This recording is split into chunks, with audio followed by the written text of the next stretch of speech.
In this video, we're going to take a look at Illustrator's Quick Pen Tool. And this is kind of a new tool, but not really. Like, it's in the beta at the minute, so you will need that to do this. And hopefully it does come to the main version soon because it's flipping awesome. And for certain scenarios that you'll see in a minute, it is very useful. So first of all, you need to download the beta. So just go to Creative Cloud, go to apps here, and you've got all apps, beta, boom, there it is, Illustrator Beta. So we've got the beta open and you'll find it hiding under here. Quick Pen Tool, Shift+Q. And at first it's quite interesting because it does very specific things. So we've got the straight line one here, and you can see if I hover over these, they've got number 1 next to them. And that's because I can press 1, 1, 1, 1, 1, 1, 1, and I can quickly switch between these different modes. And then what's this one here? Flip the arc, that is number 2. So we can flip it around, which we'll demo in a sec, and then we can just hide the panel, which we don't need to do. So what we're going to do first of all is I've got a bunch of shapes here that I'm looking at. So we could use the straight line one. We can click and drag holding shift, and this pen tool, it snaps to 15 degree, 30 degree, 60 degree increments. So a bit more than your standard 45 with the usual pen tool. So if we click, what we could do is you can see we've got a few more snapping points. Yeah, what is that? So 0, 30, 60, 90. Yeah.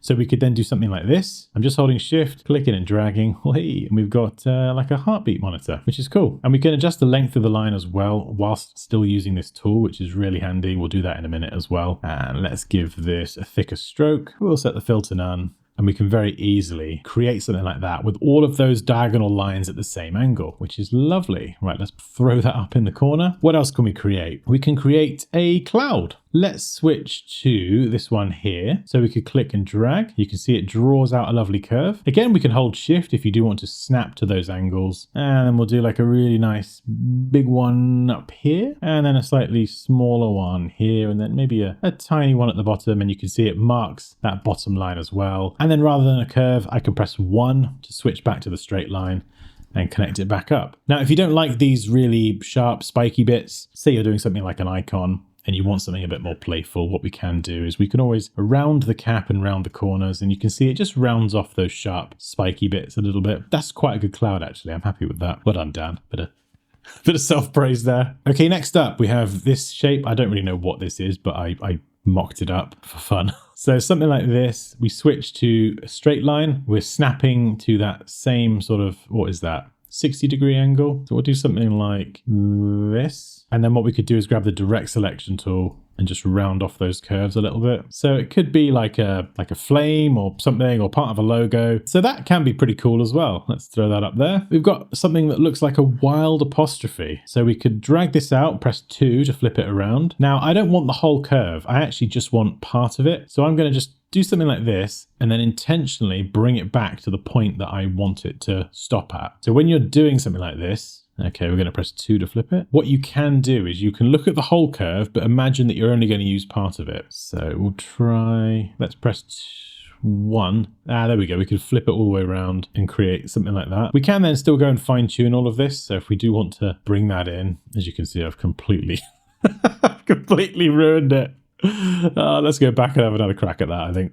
Just the way it goes sometimes. We'll go round to here. Yeah, there we go, and line it up. That's a bit better, and then it continues that round. So sometimes it is just a case of using this tool and flipping between the different ones here to get the right one, and then just flipping the arc direction. So whether it's like this, to get exactly what you're looking for. There we go, that turned out pretty well. So it's a pretty crazy stylized apostrophe thing. Oh, we've got another one as well. Okay, so these two are kind of similar. By the way, it enables us to very quickly draw perfect circles as well, which is nice. But with this one, what we're going to do, we'll click and drag, and we're just literally using that same middle version, and we've just created whatever that is. That could be something that's part of a logo. So if you do have a shape that is very similar to that, this tool, rather than the normal pen tool, will make very short work of it. So again, let's do something similar. We'll do that perfect semicircle. We'll come around to the midpoint here, and then we'll just connect it straight back to the start. So we could do this. We'll duplicate it and flip it 180 degrees. guess you could say we've sort of created a marble almost, if we just stretch it out a little bit.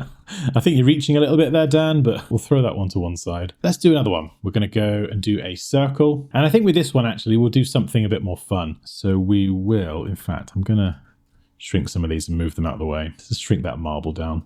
There we go. So we'll make this one a little bit bigger. And of course, there's loads of different shapes that you can create with this tool. So we're going to create another circle in the middle. So we'll just copy, paste, and then scale it down with the scale tool and shift. So it all stays perfectly central. And then we're going to hover over this point and then click and drag. Oh, I flipping love this. Because again, it marks it and it snaps it. So we've just added a perfect semicircle. We can select it. Press R for the rotate tool, find the center point of everything, hold down Alt or Option and click. Now for this next bit, it depends how many different segments you want to divide this into. I'm gonna pick 10 because I think it will look kind of cool. So we'll do 360 degrees divided by /10. And then go ahead and click copy, Command or Control D, and you can just keep repeating this all the way around. I mean, how cool is that? It's quite thick, so let's just go and drop the stroke weight. And you can very easily create things like this, which I flippin' love. It's always fun playing around with these new tools and just seeing what is actually possible. Now, something else we can also do, if we zoom in and go and grab the Shape Builder tool, we could try and click in the different segments. Right, no,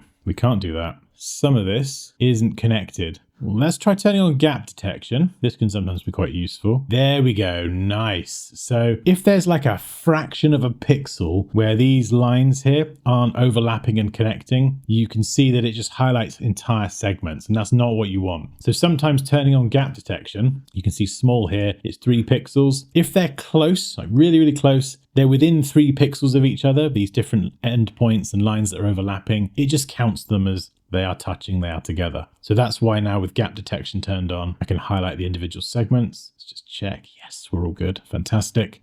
Now we can just click in each segment, and what that does is define it as its own shape. We can go and then grab a live paint bucket tool, click to make a live paint group. And if we go and set our fill to, well, we can just go and pick any color. It doesn't really matter right now, but we're just going to whack in a color, and you could keep the stroke if you wanted to.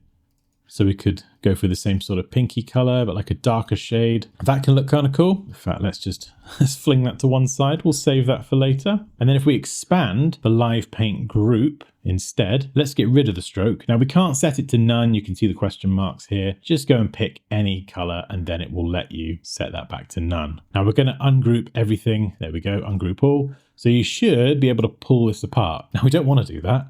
So we'll put it back, but then select all these individual pieces, make sure your fill is selected, and then we're going to add a gradient. We've got some weirdness going on there. Oh my goodness, what has happened? Right, we're going to use the Shape Builder tool together with Alt or Option to remove all of this middle bit. So let's try and clean that up.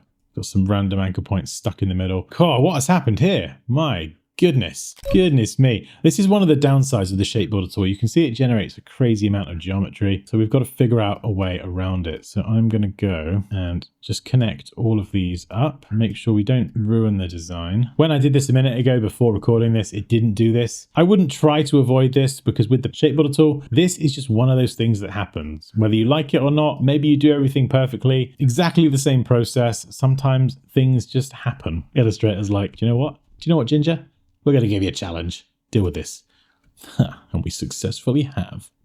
Done 1, Illustrator 0. There we go. That's pretty solid, I think. So we've got our gradient. It's black to white. We can go to the gradient panel. And then what we can do is we can click on here and we can go and pick some more interesting colors. So let's go for like a nice, I don't know. Let's go RGB. We get a few more punchy colors. Nice yellowy color. Then we'll pick maybe like a reddish pinky color. Yeah, that looks pretty cool. And we can change the mode as well. We can turn on dither. We can change classic to perceptual, which is a more recent feature. You get natural blending, and we could change the type to radial as well. And this is pretty cool. You can see here already, you've got the gradient in there, but it's very subtle. And if we go and grab the midpoint here, we can pull this to one side. Oh, look at that. Look at that. We could maybe even pull this over and it just enhances the color, and you can fine tune how much of either color you want to be, which one you want to be more dominant or not. And then we can select it, go to edit colors, recolor artwork, and then we can unlink this and just freely change these around. So rather than mucking around in the gradient panel or with loads of swatches, if you want to switch this out to something a bit different, you can do that from recolor artwork very quickly and easily. And then you can still go in and change all of the gradients settings. So if you do want to go for linear,